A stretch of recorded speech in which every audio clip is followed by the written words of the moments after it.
오늘 시간에 성령 임한 자와 악령 들린 자라는 주제의 말씀을 증거하겠습니다. 성령 임한 자와 악령 들린 자. 한국 지성의 대표자였고 아주 철저한 무신론자였던 이여령 씨는 자기 딸 때문에 예수 믿게 되죠. 그래서 먼저는 지성에서 영성으로 한 책을 냈는데 최근에는 생명이 자본이다 라는 책을 썼습니다. 생명이 자본이다. 원래 자본은 돈, 물질이 자본인데 그는 생명이 자본이다 라고 하는 그런 제목을 붙였는데, 더 정확히 말하면 생명에 대한 사랑이 자본이다라는 거예요. 생명에 대한 사랑이 최고다 그것입니다. 그래서 이미 벌써 성경에서 말씀하는 거잖아요. 사랑이 최고다. 사랑이다. 그렇게 그런 책을 썼는데, 그가 1993년에 쓴 책이 있습니다. 아들이여 이 산하를 이라고 하는 책에 그런 내용이 나옵니다. 옛날에 할아버지 한 분 있었는데 이 할아버지가 수염이 아주 길었습니다. 그 동네에 사는 꼬마가 그 할아버지를 보면서 굉장히 궁금해한 게 하나 있었어요. 그래서 어느 날 할아버지 만나서 물었습니다. 할아버지, 주무실 적에는 수염을 이불 속에 넣고 주무십니까? 아니 밖에 내놓고 주무십니까? 그러니까 이 할아버지가, 얘야, 나도 그거 미처 생각하지 못했다. 내가 오늘 밤 잠을 자면서 한번 살펴본 다음에 내일 말해주겠다. 그랬습니다. 그리고는 그날 밤에 이 할아버지가 30년 동안 기른 이 수염을 정말 내가 이불 속에 넣고 자는지 밖에 빼놓고 자는지, 그래서 이불 속에 넣으니까 답답한 거예요. 그래서 다시 또 빼서 밖에 내놓으니까 가슴이 허전했습니다. 그래서 이걸 이불 속에 넣어야 되나 빼야 되나 그렇게 잠을 설쳤다는 것입니다. 30년 동안 기른 그 수염을 이게 이불 속에 넣고 자는지 빼야 되는지 알지 못했다. 저자는 그걸 통해서 사람이 평생을 살면서도 내가 진리 안에 사는지 진리 밖에 사는지, 과연 내가 옳은 길로 가는지 아닌지 모르는 채 그냥 산다는 겁니다. 우리 예수 믿는 사람들에게는 더 중요한 교훈이 있습니다. 내가 30년 50년 예수 믿었는데 정말 내가 예수님 안에 있는지 예수님 밖에 있는지 모르는 사람들이 많다는 거예요. 구원의 확신이 있는지 아직도 없는지, 그런 분 아닌 계십니까? 아직도 내가 교회를 많이 다녔는데 정말 구원의 확신이 있는지 없는지 모르는 사람들, 큰 문제 아니겠습니까? 정말 내가 예수님 안에 있다, 구원의 확신이 있다, 어떻게 할 수 있겠습니까? 내가 성령 맞았는가? 그게 중요한 거예요. 성령 맞았는가? 고린도전서 12장 3절에 보니까, 그러므로 하나님의 영으로 말하는 자들은 예수를 저주할 자를 하지 아니하고 또 누구든지 성령이 아니고는 예수를 주시라 할 수 없느니라 라고 했습니다. 내가 예수님을 향해서 주님 하고 부르면요, 이것은 내가 성령 받은 증거라는 것입니다. 여러분이 하나님을 아버지라고 부를 수 있다면 성령 받은 사람인 겁니다. 확실하게 믿어야 돼요. 여러분, 성령 안 받은 사람들은 하나님을 감히 아버지라 부를 수가 없습니다. 예수님을 주님이라고 부를 수가 없습니다. 불러주지 않는 거예요. 내 안에 계신 성령께서 예수님을 주님하고 부르게 하는 것이고, 내 안에 계신 성령께서 하나님을 아버지 이렇게 부르게 하는 거예요. 그러니까 우리가 예수님을 주님이라 부르고 하나님을 아버지라 부를 수 있는 거 성령 받은 증거인 것이죠. 오늘 본문 여러분 13절과 14절 대조되죠. 13절에 보면은 다윗이 여호와의 영에게 크게 감동되었다라는 말이 나오고요. 14절에 보면 여호와의 영이 사울에게서 떠나고 여호와께서 부리시는 악령이 그를 번뇌하게 한지라 라고 나와 있습니다. 한 사람에게는 하나님의 영이 임했고 한 사람에게는 하나님의 영이 떠나고 악령이 그에게 임했다고 했습니다. 우리는 이걸 통해서 사울은 왕이었지만은 이제 사울의 시대는 끝나고 다윗의 시대가 도래하는 것을 볼 수가 있어요. 물론 눈으로 볼 적에는 그동안 그 후에 한참 후에 그렇게 되었지만은, 그러나 실상 영적으로 볼 적에는 이미 벌써 다윗의 시대가 도래하고 사울의 시대는 끝난 것을 알 수가 있습니다. 그래서 오늘 이 악령 들린 자, 성령 임한 자 보기 원합니다. 첫째는 이 악령 들린 자입니다. 14절에 여호와의 영이 사울에 떠났다. 여호와께서 부르시는 악령이 그를 번뇌하게 했다. 여기 보니까요, 여호와 영이 사울에 떠났다고 보니까 이미 한 번은 임했다는 거 아니겠습니까? 그렇습니다. 이 사무엘상 10장 10절 11장 6절에 보면은 하나님의 영이, 여호와 영이 사울에게 크게 임했다고 나옵니다. 특히 11장 6절에 보면 이 아몬 자손 나하스가 침입해 왔을 적에 그들이 길랏 야베스를 침입해 왔는데 그때에 이 길랏 야베스를 아몬 족속이 모욕을 했잖아요. 그 말을 들은 이 사울이 성에 크게 감동하니까 소를 한 개를 잡아서 다 12지파에 보냈고 그것 때문에 군사 소집했는데 사람들이요 33만 유다인 3만 해서 36만 명이 소집됐습니다. 그렇게 이 사울이 하나님의 영이 크게 임했던 사람이에요. 그런데 여러분 이 사울이 처음에 왕이 될 적에는 그렇게 성령 충만하고 그리고 외모도 준수하고 키도 크고 여러분 성격도 얼마나 겸손했습니까? 자기는 왕이 될 자격이 없다고 숨어버리지 않았습니까? 그렇던 사람이 교만하니까 하나님 말씀을 불순종하고 자기 마음대로 했습니다. 교만이 정말 무서운 죄죠. 대부분의 많은 사람들이요 자기의 지위가 높아지거나 자산이 많아지거나 뭐가 좀 있으면은 교만해집니다. 여러분이 교만 정말 무서운 거예요. 그런데 이 교만 나는 안 그렇다 할 사람이 없습니다. 그렇기 때문에 정말 아주 내가 크게 출세하고 크게 안 된 것이 오히려 감사해야 돼. 교만은 패망의 선봉이잖아요. 이 교만이 패망의 선봉이라고 하는 그런 말을 내게 한 것이 사울 아니겠습니까?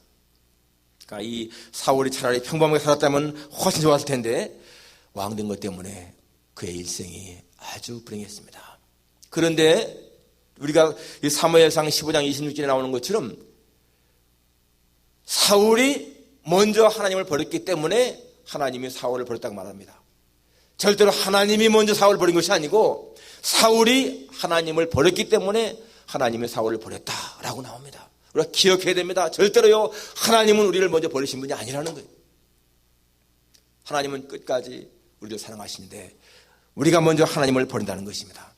제가 그전에도 말씀했지만은 이 사무엘상 2장 30절 말씀은 우리의 인생의 성공과 실패를 좌우하는 말씀이다라고 했습니다.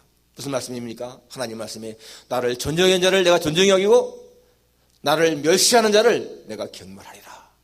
여러분 정말 그 말을 붙잡아야 돼요. 하나님은 당신을 존경하는 사람을 하나님이 존중히 여기시고 하나님을 멸시하는 사람은 하나님이 경멸히 여기신다. 그러니까 이 사울 같은 경우에 정말 이 하나님을 멸시했기 때문에 그때부터 이 사울은요 내리막길 인생을 갑니다. 내리막길 인생.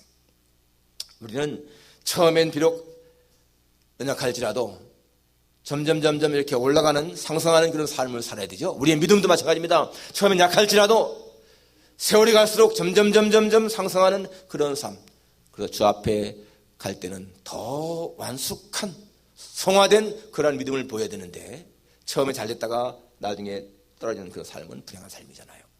그래서 오늘 이 사울이 이렇게 하나님의 영이 떠나니까 그 다음에요 여호와께서 부리시는 악령이 그를 번뇌하겠다라고 합니다. 여기 번뇌케 했다고 하는 말은 이 터먼트라고 하는 영어 단어 보니까 아주 고통스럽게 했다, 못 견디게 했다 그런 뜻입니다. 막 정신분열 일어난 것처럼 막 괴로워하는 그러한 것을 보여주는 말인 것입니다. 하나님의 영은 어떻습니까? 성령은 평안, 기쁨, 희락 이런 걸 주는 영이잖아요. 그런데 여기 악령은 뭐예요? 정신분열증을 일으키는. 우리가 누가복음 8장이나 마가복음 5장에 보게 되면 거라사의 광인 얘기 나옵니다. 거라사의 광인, 그 귀신 들린 청년 보면은요 막 미친 듯이 질그릇두고 자기의 몸을 그냥 해양하고 막 고성을 지르고 무덤 쌓여서 외치고 그러잖아요. 정신분열증 그런 것을 보이는 그런 사람인데 바로 이 사울이 그랬다는 겁니다. 그런데 그것이요 그냥 자기 혼자만이 아니라 그 다음에 보니까 사울의 신하들이 15절에 그에게 이르되 보소서 하나님께서 부리시는 악령이 왕을 번뇌하게 하온즉 이 신하들도 다 보는 거예요. 신하들이 느낄 정도로 그렇게 지금 이 왕이 악령에 들려서 괴로워하고 있는 것을 보여줍니다. 그래서 신하들 중에서 수금을 잘 타는 사람을 구해서 그 악령이 임할 때에 수금을 타게 하면 악령이 떠날 것입니다. 이렇게 지금 이 신하들이 얘기해 줍니다. 이 사단, 여러분 사단, 악한 영, 성경에도 보니까 사단은 우는 사자같이 우리를 삼키려고 하고 또 도적이 오는 것은 도적질하고 죽이고 멸망시키는 것이다. 이렇게 말씀하고 있어요. 사단은 우리를 자원에 불행하게 하는 것이 목적인 거예요. 이 땅은, 여러분, 이 세상은요, 분명히 하나님의 영과 사탄의 영이 같이 있어요. 사람에게는 사탄의 영이 임할 수도 있고요, 하나님의 영이 임할 수도 있는 거예요. 그래서 이 사탄의 영이 임하게 되면 사람들은 아주 괴로워하죠. 여러분, 자살하는 사람들은요, 자기 영에서 생각 자살하는 것이 아닙니다. 사탄의 영이 충동질 일으키는 거예요. 도박에 사로잡힌 사람들, 뭔가 중독이 되어 있는 사람들 마찬가지입니다. 이 악한 영이 그 사람을 지배하기 때문에 그렇게 되는 거예요. 그게 성경에 뭐라고 나옵니까? 술 취하지 말라 이는 방탕한 것이니 성령의 충만함을 받으라. 그렇게 말씀하지 않습니까? 그래서 여러분, 예수 믿는 사람에게는 하나님의 영이 임하지만은 예수 안 믿는 사람에게는 이렇게 악한 영이 임한다. 오늘 이 사울이 이 악한 영에 들려서 이렇게 괴로움을 당하고 있어요. 자, 그 다음에 두 번째는 성령 임한 자 다윗이죠. 예, 여기 13절에 사무엘이 기름 뿔병에다가 그에 부으니까 다윗이 여호와 영에 크게 감동되었다라고 나옵니다. 그래서 그 신하들이 이제 추천할 적에 17절에 보니까 사울도 그 말을 듣고는 너희 가운데서 나를 위해서 수금 잘 타는 사람을 구해서 데려오라 할 적에 18절에 소년 중 한 사람이, 즉 젊은 신하죠, 젊은 신하가 대답하기를 내가 베들레헴 사람 이새의 아들을 본즉 수금을 탈 줄 알고 용기와 무용과 구변이 있는 준수한 자라 여호와께서 그와 함께 계시더이다 하니라 라고 했습니다. 한 신하가 이새의 아들 다윗을 알고 있다는 거예요. 그런데 자기가 보니까 이새의 아들은 수금을 탈 줄 알 뿐만이 아니라 용기도 있고 무용도 있고 구변이 좋고 준수한 사람, 여호와의 영이 함께 있는 사람. 여기 용기 있다 또는 무용이 있다. 여러분, 이런 말은요, 이게 용기, 브레이브맨이라는 말이고, 여기 무용이라는 말은 오리어는 전사, 용사 그런 뜻이거든요. 여러분, 성경에 보면은 이 앞에도 보면 이 다윗을 설명할 적에 그 앞장 16장 12절에도 보면 빛이 붉고 눈이 빼어나고 얼굴이 아름답다 이렇게 나오잖아요. 미소년입니다. 그런데 그에게 용기가 있었고 무용이 있었다. 전사라 이렇게 나옵니다. 왜 그럴까요? 이 다윗은 광야에서 들에서 양을 치는 사람이었습니다. 자기 아버지 양을 치는 거예요. 그런데 그 광야에서 양을 칠 적에 평안한 것이 아니었습니다. 우리가 뒤에 보면 나오지만은 사자나 곰이요 이 양새끼를 잡아먹으려고 달려들었어요. 그럴 적에 이 다윗은 자기가 자기의 힘으로 이걸 양을 지켜야 돼. 그렇지만 여러분, 어떻게 사자나 곰을 당합니까? 그러니까 하나님을 의지하는 거예요, 이 다윗이. 나중에 그의 고백 나오죠. 사자나 곰이 와서 자기 양의 새끼를 물어가면은 자기가 쫓아가서 그 입에서 새끼를 뺏어왔다. 그런데 그 양이나 사자나 곰이 자기를 치려고 하면 내가 그 사자나 곰의 수염을 잡고 쳐 죽였다. 그런 말이 나옵니다. 그러면서 사울 앞에서 말하기를 하나님께서 사자나 곰의 발톱에서도 나를 구했으니 이런 말을 합니다. 그러니까 자기 힘이 아닌 거예요. 하나님의 힘으로 하나님이 자기를 그런 곰이나 사자의 발톱에서 구원했다 이렇게 말하고 있습니다. 하나님이 도왔다는 얘기죠. 바로 여러분, 이것이 다윗이 그렇게 용기 있는 사람, 또 용사, 전사라는 말을 들을 수 있을 정도로 그런 무용이 있는 사람이 된 것입니다. 이 광야 생활은 다윗을 그렇게 훈련시킨 거예요. 용기 있는 사람으로. 오늘 우리의 이 미국 이민 생활이 마치 그렇지 않습니까? 광야 생활 같지 않아요?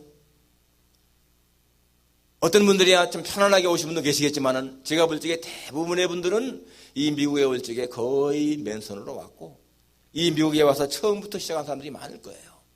저도 마찬가지입니다. 한국에서의 모든 삶 다 놓고 왔을 적에 여기에 와서 오고 나니까 돈 다 떨어지고 송금할 사람 한 사람도 없고 우리가 벌어서 먹고 공부하고 살아가야 하는 이 미국의 삶이요. 진짜 광야와 같은 삶이었어요. 사람을 의지할 수가 없으니까 하나님만을 의지하는 거예요. 저는 그렇습니다. 하나님이 살아계신 것을 내가 믿지 않았으면요 미국에 올 생각도 안 했을 거예요. 친구가 그러더라고요. 너 무슨 돈 있어 미국에 그 유학 가려고 그러냐? 뻔히 알으니까 어릴 때부터 자란 친구니까 무슨 돈 있어 미국에 유학 가려고 그러냐? 정말 그 친구가 볼 적에는 무모한 그런 시도였지만은 제가 그랬죠. 나는 뭐 미국에 내가 비행기 타고 가다가 낙하산 타고 내린다 생각한다. 뭐 낙하산 타고 내리면 내가 굶어 죽게 하겠느냐? 살겠지 어떻게.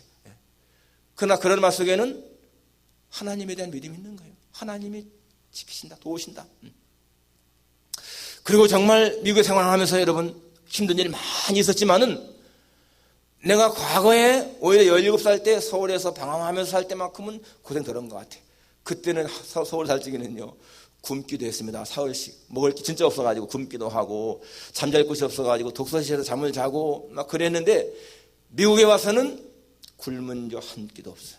내가 진짜 음식이 없어가지고 못 먹은 적 한 끼도 없고 옷이 없어가지고 못 입은 적 한 번도 없고 잘 곳이 없어가지고 그런 적 없고 다 그래도 잘 만한 집이 있고요.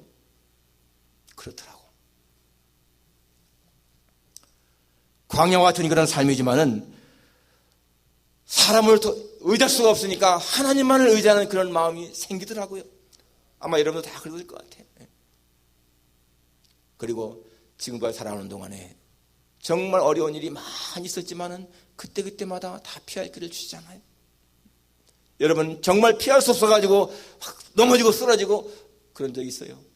그래도 오늘 이렇게 예배 자리에 나와 있다는 것, 내가 하나님을 의식하고 산다는 것, 이게 얼마나 감사한 겁니까? 광야 생활이죠. 광야 생활. 다윗이 하나님을 의지한다고 하는 것은 추상이나 관념이 아니었습니다. 자기가 지키는 그 양을 잡아먹으려고 사자나 곰이 공격해왔기 때문에 이건 살아나 죽냐는 그런 문제였어요. 그런 가운데서 이 다윗은 하나님을 의지했다는 것입니다. 오늘 우리도 마찬가지 아니에요? 우리가 하루하루 지금 살면서 하루하루가 전쟁인 것처럼 느껴지죠. 영적인 전쟁인 것처럼.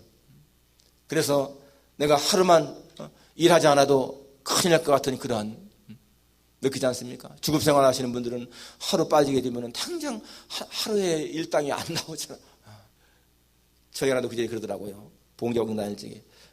그 공장에서 일이 없어서 쉬라고 하면은 가슴이 그냥 섬찟해지는 거야. 하루 놀면은 일당이 만큼 없으니까 주급을 받아야 그때 이어가는데 어려운 그런 때지만은 그게요 다 훈련이고 하나의 시련이더라고요. 여러분 우리가 믿음이 한 번에 성장하는 것이 아니에요. 그런 어려운 과정을 통해서 조금씩 우리의 믿음이 성장하게 되면은 더 큰 일을 만나도 이제는 두려움이 사라지지 않습니까?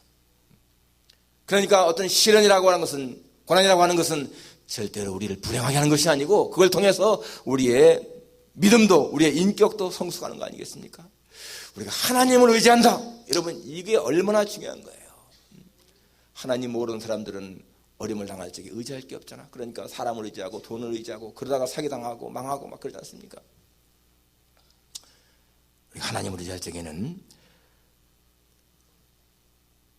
나는 연약하지만은 하나님은 전능자이시다. 믿음 때문에 이겨나갈 수 있는 거예요.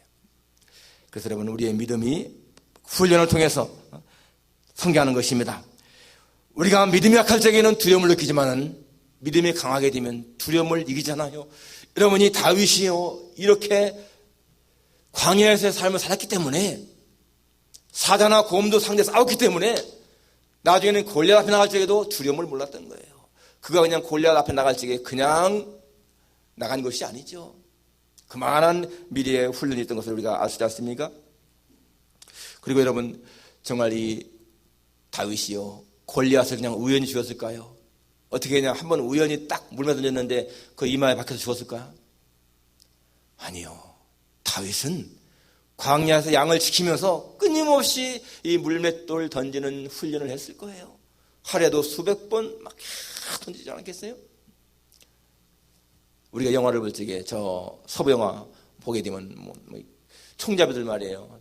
적과 싸울 적에 그냥 눈도 안 보이게 탁 쏘지 않습니까? 그게 한 번에 되겠습니까? 얼마나 많은 훈련과 연습을 통해서 그게 이루어지겠어요. 다윗도 마찬가지죠. 그 돌멩이 갖다가 물매에 닿고 탁 던지는 거 이게 얼마나 많이 연습을 했겠어. 나중엔 자기 것이 된 거예요. 자기 것이. 원하는 대로 해서 어떤 건지 다 맞출 수 있는 그러한 훈련. 그래도 골리앗에게 나갈 적에는 행여나해서 5개가 넣고 나가지 않습니까? 5개를 넣고 나가지만은 그냥 첫 번째 하나로 딱 명령시키잖아요.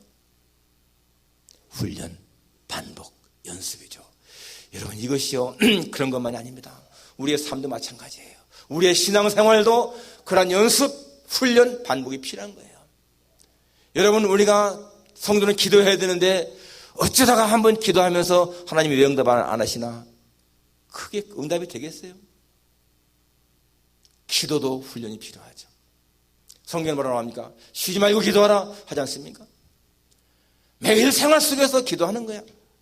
눈 뜨고 운전하면서도 기도하고, 그러니까 하나님과의 친밀한 교통이 이루어져야 내가 문제가 생길 적에 하나님 앞에 기도할 때에 하나님이 듣고 응답한다는 확신이 생기잖아요. 한 번도 기도 않다가 어려운 문제 생기면 딱 기도할 그 응답이 되겠어요? 하나님 말씀도 마찬가지입니다. 여러분, 말씀의 훈련, 하나님의 말씀이요 낯설게 느껴지면 뭔가 문제가 있는 거예요. 우리가 하나님 말씀을 들을 적에 그 말씀이 내 마음에 친밀하게 느껴지고 그 말씀이 내 가슴에 살아있는 것처럼 느껴져야 그 말씀이 역사에 일어나는 것이지, 하나님 말씀을 들었는데 그 말씀이 낯설어, 도무지 낯설어. 지난 수요일날 성경 기도했는데 성경 문제를 들어봐도 무슨 말인지 도무지 감이 안 잡혀. 그러면 이게 문제가 있는 거 아니겠어요? 벌써 다 연습을 한 사람들은 금방금방 나오잖아요. 그게 다 통하는 거 아니겠어요? 하나님 말씀이 내 안에서 역사할 때는요, 살아 움직일 때 그때 역사가 일어나는 거야. 우리가 기도할 적에도 침하신 분들은 알겠지만은 기도를 다 하게 되면은 이게 벌써 딱 뭐가 감이 옵니다. 아, 이거는 응답의 감이 오는 거예요. 그럴 때 하나님 응답하시지 생판 전혀 없는데 응답이 안 오거든요. 오늘 다윗의 이 사실을 통해서 우리가 큰 교훈을 받아야 돼. 훈련, 연습, 끊임없이 하는 것이 얼마나 중요한 것인가. 우리의 신앙생활도 단순되는 것이 아니고 그렇게 훈련을 통해서 된다는 것. 그러니까 그만큼 연습 많이 한 사람들은 쉽게 나오잖아요, 답이. 오늘 신하들이 이렇게 신하가 다윗을 추천하면서 하는 말, 용기가 있고 무용구변이 있는 준수한 자라. 중요한 말씀이 뭡니까? 여호와께서 그와 함께 계시더이다. 예, 이 말이 참 중요한 거예요. 여호와께서 다윗과 함께 계시더이다. 우리가 뒤에 보면은 계속 나옵니다. 여호와가 다윗과 함께 하시니 그가 어디에 가든지 하나님이 이기게 하시더라. 그러니까 전쟁에 나갈 때마다 이기잖아요, 다윗이. 나갈 때마다. 왜? 하나님이 함께 하시니까. 그러면 여러분, 이것이 얼마나 멋진 삶입니까? 바로 하나님과 동행하는 삶을 사는 거예요. 그러니까 골리앗에게 나갈 적에도 너는 칼과 창과 단창으로 나오지만은 나는 네가 모욕하는 만군의 여호와의 이름으로 나간다. 나 혼자 나가는 것이 아니라 만군의 여호와의 이름으로 나간다. 하나님과 동행한다는 겁니다. 그런 다윗에게 하나님이 승리를 주시잖아요. 여러분, 성령이 떠나면은 사울처럼 불행한 사람이 되는 것이고요, 성령이 임하면은 다윗처럼 두려움 없이 당당한 삶을 살 수 있는 것입니다. 그러니까 다윗이 고백하잖아요. 내가 사망의 음침한 골짜 다닐지라도 해를 두려워할 것은 주께서 나와 함께 하십니다. 환경이 문제가 아니라는 겁니다. 내가 어디에 있는지 그게 중요한 것이 아니라는 거예요. 하나님이 나와 함께 있느냐 아니냐, 그게 중요하다는 겁니다. 오늘 우리의 삶도 마찬가지입니다. 여러분, 여러분의 삶이 어떤 환경에 있느냐, 그것이 중요한 것이 아니고 하나님이 함께 하시느냐, 그게 중요하다는 거예요. 오늘 칼럼이 제목이 뭐예요? 환경보다 믿음과 의지가 중요합니다 라는 얘기 나오잖아요.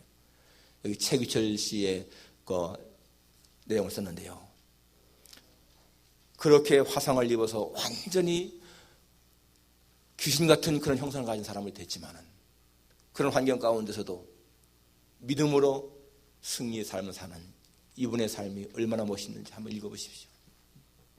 환경보다 믿음이, 의지가 중요하다. 그래서 마침내 23절에 보니까 이 하나님이 부르시는 악령이 사울에게 이를 때에 다윗이 수금을 들고 와서 손으로 탄즉 사울이 상쾌하여 낫고 악령이 그에게서 떠났다.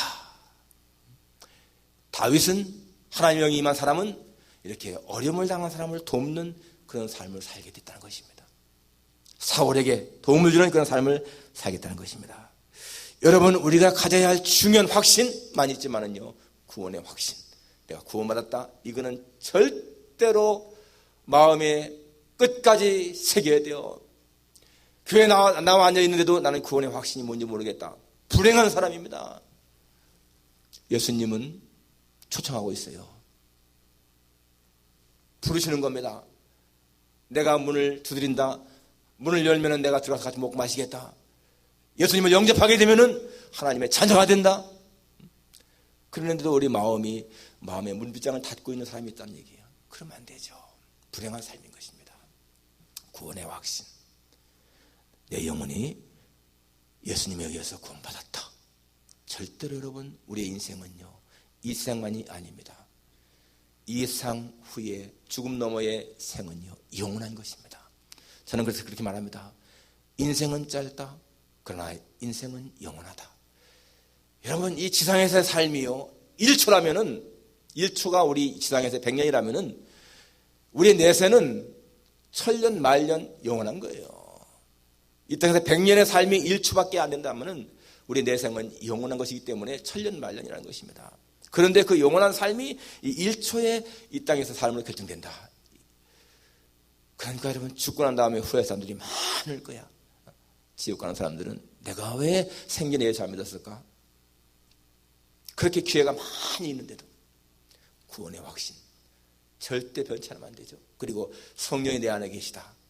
내 힘은 약하지만은 하나님의 영이 내 안에 계시기 때문에 나는 세상을 이길 수가 있다. 이런 확신. 저는 그렇습니다. 하나님의 영이 내 안에 계시기 때문에 나는 세상을 행복하게 살아갈 수가 있고 아름답게 살아갈 수가 있고 이 세상에 무엇인가 이바지할 수가 있고 좋은 삶을 살아갈 수가 있다. 왜? 하나님의 영이 내 안에 임하기 때문에 그렇습니다. 하나님과 동행하는 삶, 축복의 삶이죠. 오늘 악령 들린 자 사울을 보면서 그의 삶은 내리막길 비참한 삶이지만 성령이 만자 이 다윗은 상승하는 삶, 승리의 삶, 축복의 삶을 산 것을 생각하면서 우리 모두가 다 성령이 만자 살아갈 수 있기를 주님의 이름으로 축원합니다. 기도하겠습니다.